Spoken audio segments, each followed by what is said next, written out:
Good morning. I am Stephen Morris, the banking editor of the Financial Times. It is my pleasure to host our first panel of the day, where I and leaders from the sector will discuss the topic, now or never, resetting and rebuilding trust and loyalty in financial services.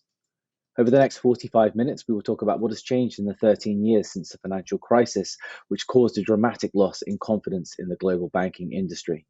We will look at how rapid digitization is changing firms from within, and also how they interact with their customers, and the tricky question of how trust can be maintained in this new environment. Now, of course, all of these changes have been accelerated over the last 18 months as the world has struggled through the coronavirus pandemic. Now, to discuss this, I'm delighted to be joined by three great panelists who can offer a variety of views on these topics. The first is Anne Boden, the CEO and founder of Starling Bank, one of the UK's fastest growing new challenger banks, who has really seen its star rise during the pandemic as it really boosted its balance sheet and was a route for a lot of government supported loans. We have Wim Mees, from the CEO of the European Banking Federation, who can offer us a pan-European perspective on the topic today. And finally, Catherine McGuinness, who's chair of the Policy and Resources Committee of the City of London, where I am sat today, back in the office, finally. I would like to remind you that our virtual audience can ask questions using the text box you can see on your screen, and I will do best to ask them throughout the session where appropriate, and hopefully leave 5 minutes at the end for a Q&A with our panelists. So, I'd like to start with the most general topic we have. What has been learned since the global financial crisis of 2008 and during the last 18 months as the world struggled with COVID? And I'd like to start with you, Catherine, just to get some of your thoughts on, the different experiences of the banking sector during these two major crises, which have kind of bookended the last decade and a half. Thanks very much, Stephen. And just to say how pleased I am to hear you're back in the city. Anyone watching from home, I hope will follow your example and come back, because it's great being back here. I think we've learned many things since the financial crisis, but at its most basic, and looking at this question of trust, we obviously learned that trust is a commodity that's very quickly lost and very slowly regained. And for all the raft of careful regulation that has been brought in so that the system is well run, and the problems that led to that crisis hopefully ironed out, it hasn't been possible to build up general trust, I think, in the sector over that period. Certainly, that's the sort of sentiment that we've been hearing. Bankers have gone from being viewed as boring and dependable to being thought of as risky and expensive, and probably the cause of austerity. I think the pandemic has possibly changed that. I think it is a moment where we can look at a reset. In the way I think that the sector stepped up here in the UK, and I'm sure in other countries too, but I can only speak of here, stepped up to help the government administer the programme of loans and so on to support businesses through this difficult time, stepped up in the way that it provided services and accelerated the development of some services, and I'm sure that Anne will come on to that, so that people could access their cash and so on, access their payments rather, in different ways. So I think we do feel that there is a different relationship at the moment, and the one that we absolutely should be building on. That said, I think this is also a moment of risk and challenge. And my namesake just now, two McGuinnesses in a row, you're doing very well this morning. She spoke about the change that's happening. I didn't hear everything she said, but I did hear her talk about the change and some of the issues that brings. And I think that as we look at new products and new assets, new types of assets where we're not quite sure about what they mean at the moment, we look at new technology that might not always work, and we look at customer expectations. I think there are some interesting challenges that we all need to address to keep trust flowing. I'll just take one element, and I think that's the whole climate challenge and how the sector can contribute to meeting can contribute on the transition to net zero, because it needs to. And because also, actually, investors expect it to. They expect increasingly their investments to be put to purposeful aims. They expect ESG standards to be met, but there isn't consistency in that yet on what we mean by that. It seems to me that it's more important than ever that we have cooperation across borders and across countries on how we tackle these common challenges and what we're measuring when we're looking at these common challenges. And what I'm concerned about is the increasing fragmentation that we're seeing with countries protecting data in different ways, drawing into themselves their rulemaking. So for me, we've learnt a lot. There's been a move back towards more trust, but we really need to focus on how we carry that forward, and looking at consistency and continuing cooperation is going to be part of the answer. Yeah, exactly. Now, Vim, from your perspective, how do you think the regulatory, I mean, a major reason why the system can be trusted is efficient regulation, efficient and fair regulation. What do you think, how do you view the different experiences that we saw in 2008 and 2020, in terms of supervisory response? There's a vast difference in my view. In 2008, I can remember that there were committees of supervisors. There was host supervision that did not work. Most of you in the United Kingdom will remember iSafe, for instance. That was a clear example of host supervision that did not work, but also the fragmentation in rules. The lack of government response. It was quite slow and it didn't work. I had the feeling when looking back to the 2000-2008 period that led to the financial crisis that society and banks has kind of lost each other.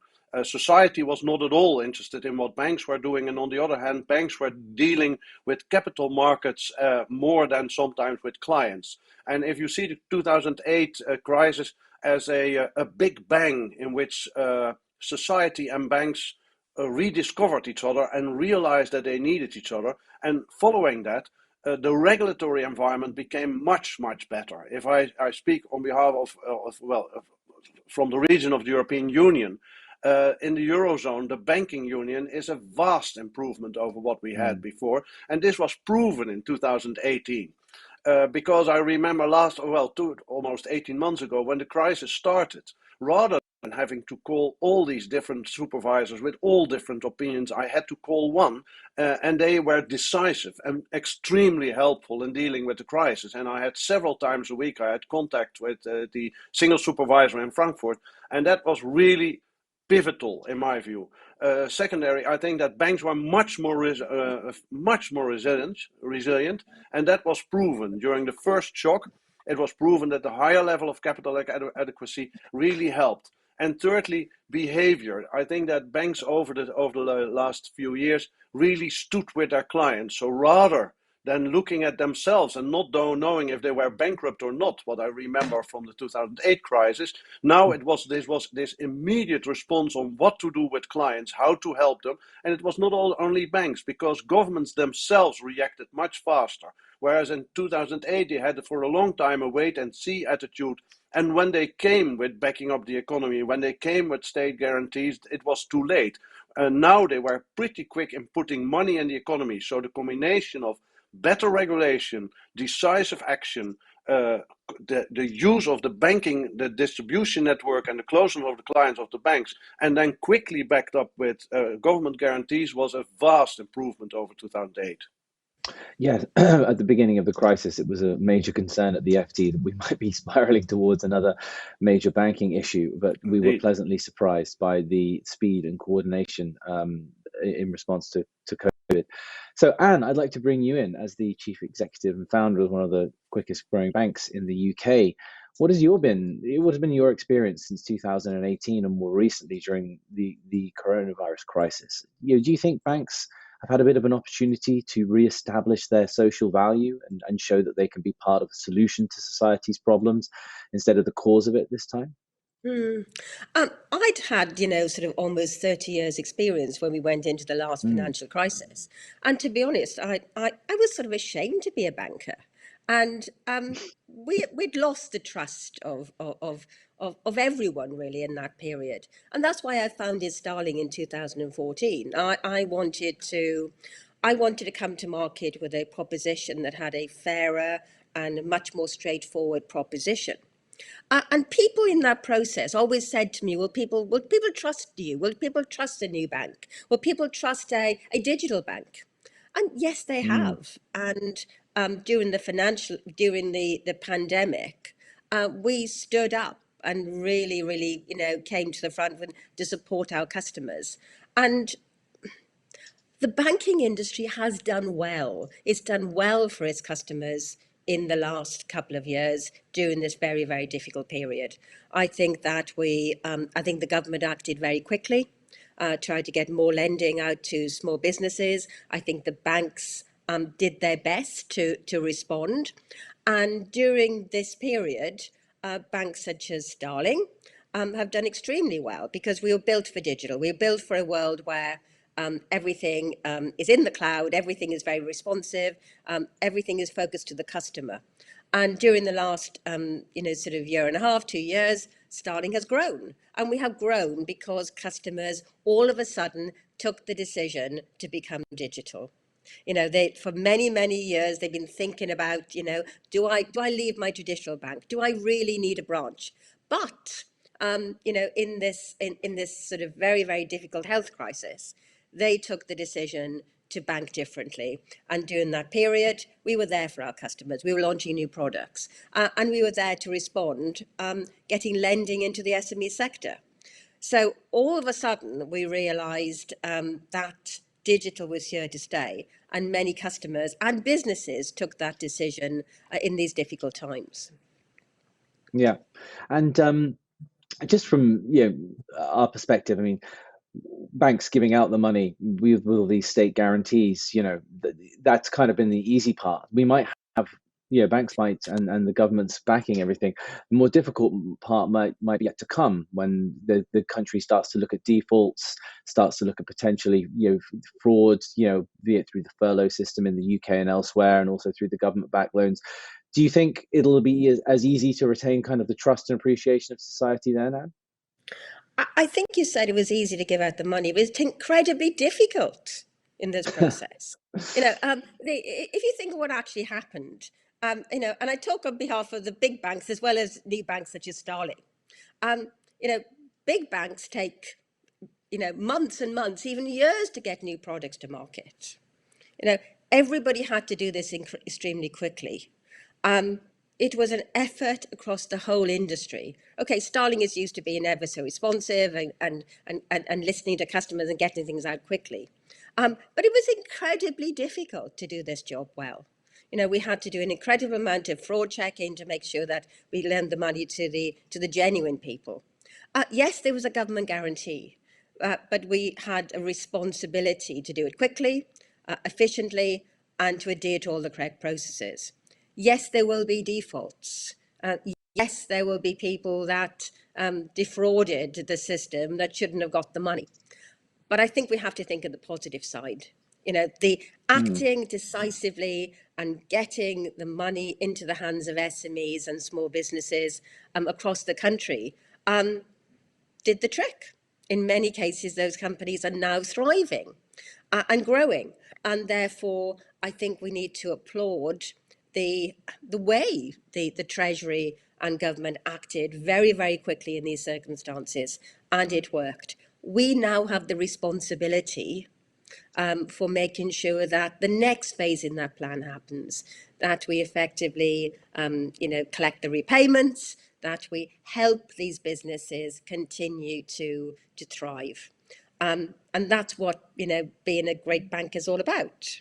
It's being there when the customers need you. And I'm very, very proud of what Starling did during the pandemic. And I'm proud of what the industry did. But I think that we did the great thing very, very quickly. Yeah. So our next topic is, you sort of hinted at it there, Anne, already. With digitization now seen as the engine for growth in the industry, can the mantra that banking is built on trust still hold true? Obviously, traditionally, banks had branches. You went in, you spoke to somebody face to face. That, throughout the pandemic, that was physically impossible. But also in the future, people's attitudes may have completely changed as they become comfortable with potential digital-only channels. So, and I mean, I'll go back to you again on this because of your direct experience. Do you think the same level of trust can be, developed and maintained online or via an app? And what kind of long-term impact do you think COVID will have on this? Yeah, I think that customers trust Starling, and they trust Starling because we're there for them when they need them. Through the app, they can chat with us, they can have communication. I think when we talk about branches, and when people, sort of talk about the good old days, they were talking about sort of the 1950s, where people went into a branch and had a conversation with their branch manager. Not since in the 80s, in the 70s and the 80s, that went away. The modern experience of dealing with your high street bank is hanging on the phone whilst you're trying to get through to somebody to answer your problem. Yeah. That is not a trusting relationship.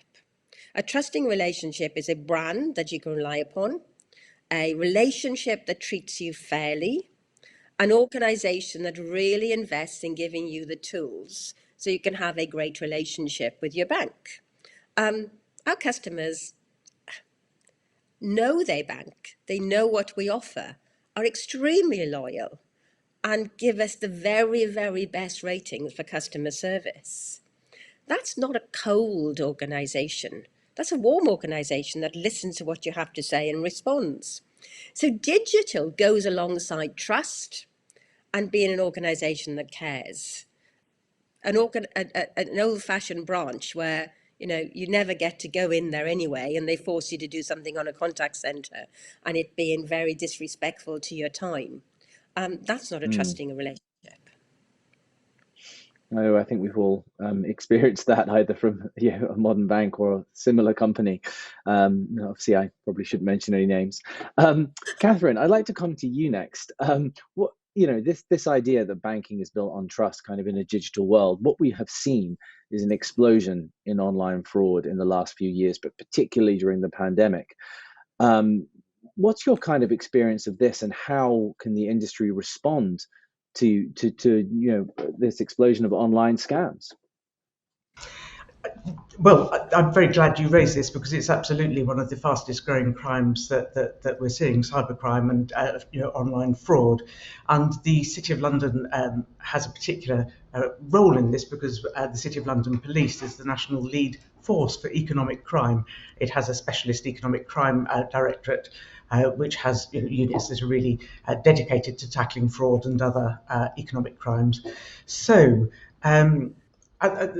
I think this is a really challenging question for the sector because I think banking has to be built on trust. You have to trust it. You have to trust your bank, and yet if there are these very clever frauds that are coming through, it makes it difficult for you sometimes, I think, to trust the technology or indeed if you are defrauded, you look around for somebody to bail you out.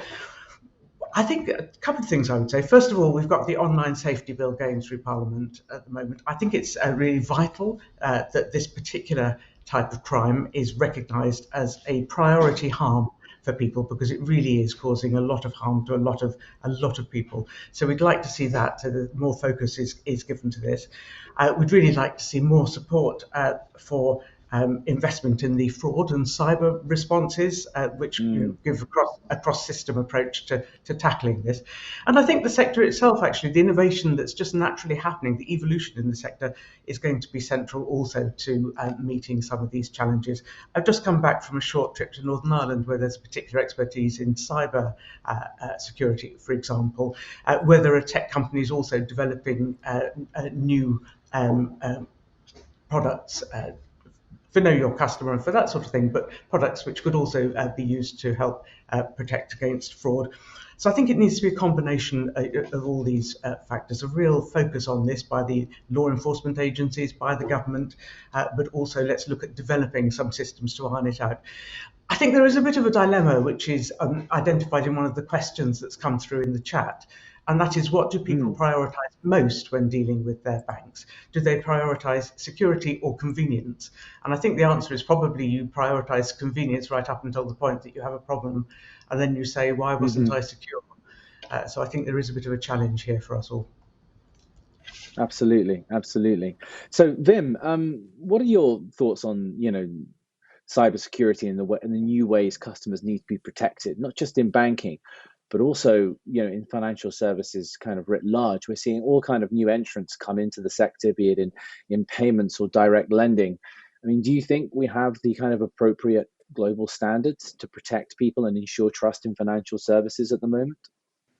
Well, there are several levels to discussing that. The first one, um, I couldn't agree more with Catherine on the fight against cybersecurity. Say in the European Union with the different countries, many years ago, it seems to first almost a company issue, then almost a national issue, but this is not true. An attack on a system or critical infrastructure, an attack on one is an attack on all of us. Now, thankfully, this is now getting more and more into the system, into the institutions, into the banks. So at the European Bank Federation, we closely work with the European Agency for Cybercrime, and NISA, and Europol. And especially Europol has the right approach. Europol EC3 has a multinational team that really looks at multinational threats. And that is the first step, is that you work Mm, closely together and you recognize methods of operation and you exchange methods of operations. Then going on to new entrants, as I always like to say, and everybody knows, if you have a model train, once you will try to put more and more trains on the track, and you know that if you have many trains on the track, an accident will happen. Now that's a little bit the same with new entrants. That means that if you want to enter into the financial system, you enter in a closed infrastructure, so you have to be supervised and regulated in the same way. And I think that the Digital Markets Act in Europe is a step in the right direction, but also the Digital Operational Resilience Act, DORA, are steps in the right direction. Because I'm not afraid, I'm a tech guy myself. I say if my banking services are not on my phone, mm, I'm not interested in them. But it does mean that you need to make the entrance important. Then on big tech, there are several ways of seeing this. There is the big tech as the competitor to banks, but there is also the big tech as cloud providers. And I think that in cloud providers, they have a very mm, important role in resilience and cybercrime, because many of these cyber attacks happen through entrance through legacy systems, because banks have modernized over time. Hackers enter to legacy systems, and of course, when your data are in the cloud, it's much easier to deal with patches for all the data. Finally, on the customer side, everybody knows the time when your IT department wanted you to change your password every month, leading everybody to take their dog's name and then numbering it 1 to 12. Which was not secure at all. But if you look already at your telephone and the way it remembers and suggests really difficult passwords, that already helps. So convenience, yes, but with biometrics, and I always also think about biometric behavior. So how do you deal? There are ways to measure, for instance, how you use your keyboard under duress or normally. And the mm. combination of having something in the mind together with biometrics and behavioral biometrics are the way forward. Yeah, exactly. Um, Although I must admit, I hope my passwords are secure in light of what you just said. Um, but hopefully there are enough So question marks it and is things like that now in the it. 10th month, so it's the 10th month, so it must be your dog's or girlfriend's name plus 10. No, I'm not even that sophisticated. I was wondering, we got a question that are coming from the audience that fits nicely with what you just said, Vim. It says, does regulatory arbitrage across jurisdictions become worse in a real-time and decentralized world? Could I sort of pick that up and perhaps Yes, sort of, Of yeah, of course, um, Anne. course. yeah, Yeah. but first, could I sort of respond to the issue of cybercrime and the online safety bill? Mm, Um, the when we talk about cybercrime, we somehow people think this is very, very sophisticated. It's all about technology. It's all about people who know all the details trying to get into your systems. The crime we currently our consumers and businesses are subjected to in the UK at the moment, and most of sort of Western Europe, is social engineering crime. It's not, they'd have no access to your systems. Your systems are very secure. They just simply phone you up and say, send all your money to this account. It's very simple. And people get And tricked. it's And so amazingly effective. yes. Now Amazingly then, effective. so CEO fraud, for instance, yeah. amazingly But effective. how I do they agree. know? How do they target people? And how do people trust them? And how do they get into your psyche, whatever? A lot of this is done through social engineering of people on social platforms. And the online safety bill needs to be and include far more protection for people who get scammed on these platforms. We do an awful lot of regulation of companies within the regulatory environment. And all the banks and all the financial institutions that are within the perimeter get regulated, and they get regulated a lot. But outside of this, we have people pretending to be insurance companies or pension companies, and they are advertising on these various platforms. And these platforms are taking revenue from it. And these are the organizations, these fraudulent organizations that are scamming our customers. So you don't do this, you don't solve that problem by regulating more and more the companies within the framework. We have to change and amend and get the online safety bill to protect consumers and small businesses from some of these issues. So, so moving on a bit to what we the regulatory perimeter and and picking up that question. We have to think about same regulation, same risk. We've got companies that are not banks selling bank accounts on lesser regulation e-banking licenses. Mm-hmm. We have organizations doing buy now, pay later that are not having to do affordability assessments on whether the customers can afford to pay. So we need to start thinking about the perimeters. What's outside the perimeter? We need to start regulating the activity, not just the entity. And when the activity is the same, it needs the same regulation. And our regulation needs scrutiny. We need to make sure that it is relevant to the problems we're now facing, not the problems of the past. This is a question that general to, I'm sure our audience would be interested in it as well. They've asked versions of it in the chat box, but is it possible for regulation, which of course needs to be debated and refined and tested and put out for consultation, to keep up with the pace of digital change? I mean, we're seeing, buy now, pay later just a few years ago wasn't a thing. And now, it accounts for 1/10 of, consumer spending in the economy, and an enormous proportion of those are young women, predominantly buying fashion and footwear. It's understandable, I guess, in a way that regulation is behind it. But what is the solution to regulating these new digital financial activities fast enough to prevent them allowing people to get into date or be used fraudulently? In my view, it is because it's not that different. It's in the 1960s, Tupperware came up with some kind of buy now, pay later, or Avon makeup, all very ancient history. So it's not new, buy now, pay later. I couldn't agree more with Anne that it is same service, same regulation. What I find worrying indeed is that you get non-regulated entities. So you see, I would say 20 startups who all one does a payment solution, one does a buy now pay later solution, one does car finance, and then you connect the dots, and behind that you see the same large fintech the same large big tech appear, and that is a sizable financial institution. So I couldn't agree more with what Anne says. It's the activity, and people have been needing money. It's not really rocket science. It's a new delivery, but the service itself has been around. Mm. I mean, I agree with all that, but I also think that there is a need for our regulators to adopt a new approach. And I think our regulators here have been pretty good at doing that. Look at the sandboxes that they've been using, and the digital sandboxes that indeed we've worked with them on piloting.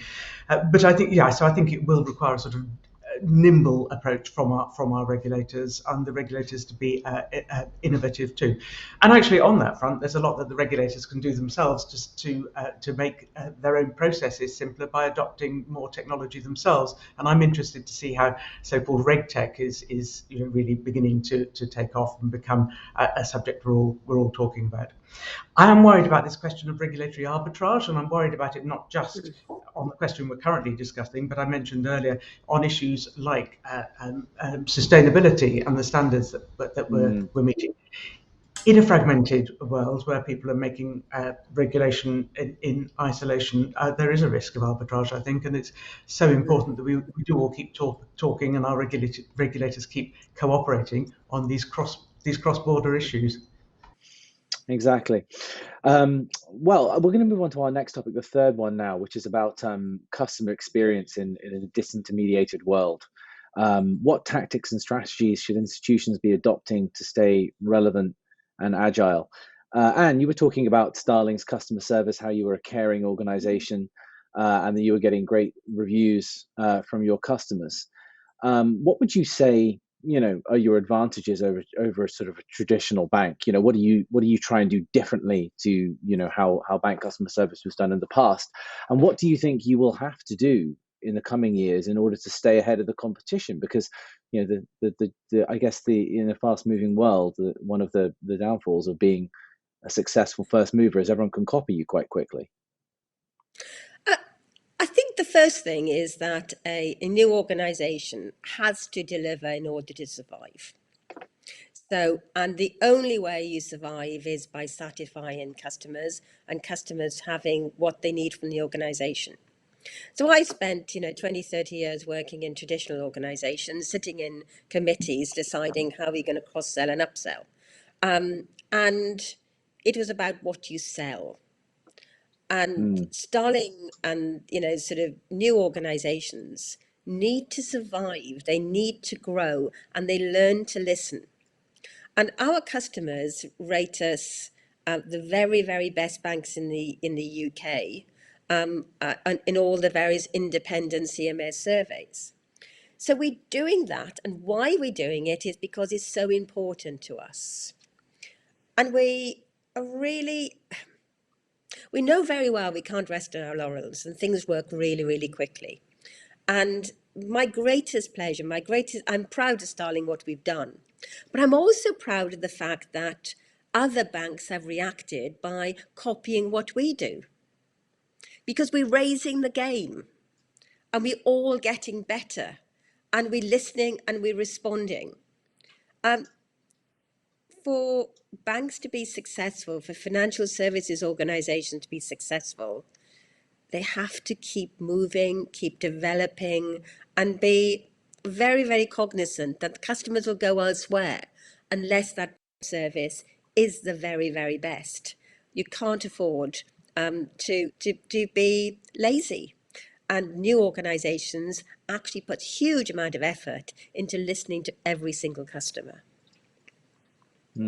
Well, that sort of brings us back to a previous point as well about increasing competition in financial services, even now, but in the future, from tech companies who do have, on the whole, a much better reputation for customer service than a sort of traditional mobile phone company or bank. I mean, Wim, what's your take on kind of how the evolving customer experience can actually help rebuild trust in banks? I mean, people get very frustrated when using telephone menus, or sometimes live chat boxes. But there are some kind of success stories along this way if it's done right, correct?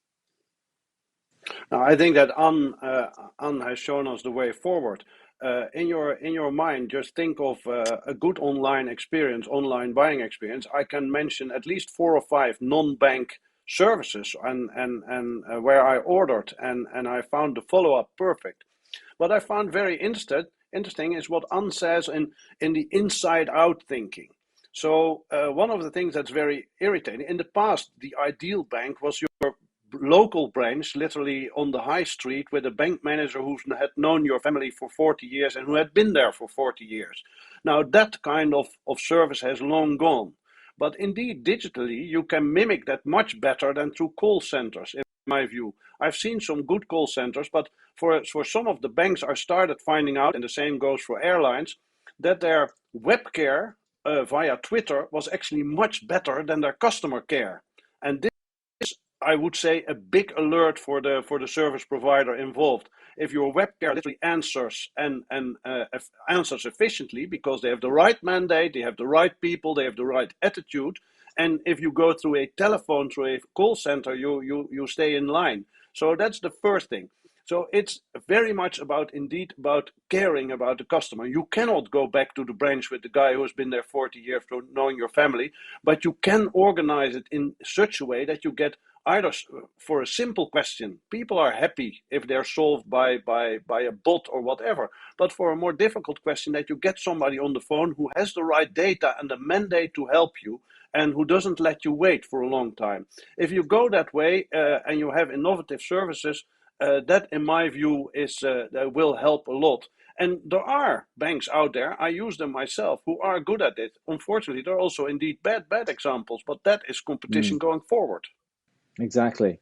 So that brings us on nicely to our final topic about, the importance of, how banks do this. A lot of them have older banks have legacy computer systems. They find it very difficult, costly, and potentially even risky from financial stability perspective to upgrade. I remember Barclays had to turn off its entire UK retail banking system over a weekend when it introduced the ring fencing rules, and it was probably, I think, the executives' most stressful period of their lives as they waited to see if it came back on properly.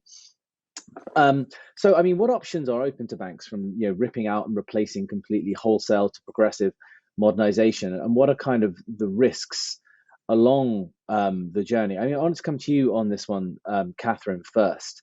I mean, how can banks kind of ensure that they keep up with the pace of digital change and retain the trust of their customers?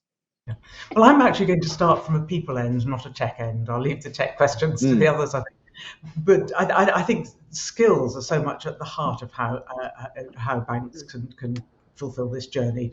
Skills all the way through, from people entering the sector with the right sort of skills to flourish, but also how we train our staff when they're there, how people are able to progress and develop as the industry develops.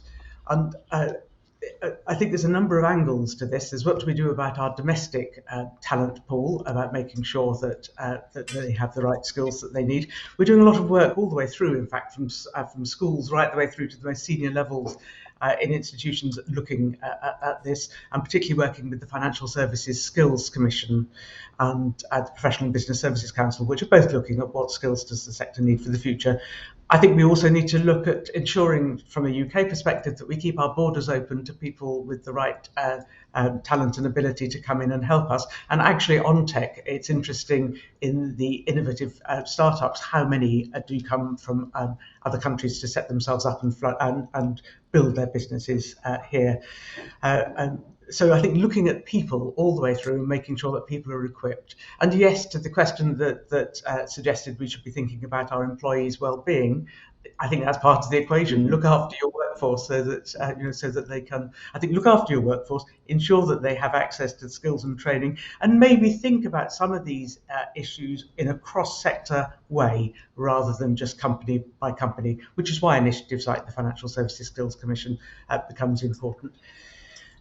Just finally, very quickly, moving from one side to another, one end of the spectrum to another, I think it's also really critical that we do have a focus on innovation generally. And I was very pleased innovation taking such a centre stage in what the Chancellor has been saying recently over his priorities for the financial sector, because we need an ecosystem that encourages innovation to flourish. So, for example, we very much support the recommendations in the Khalifa review, which will help innovation flourish.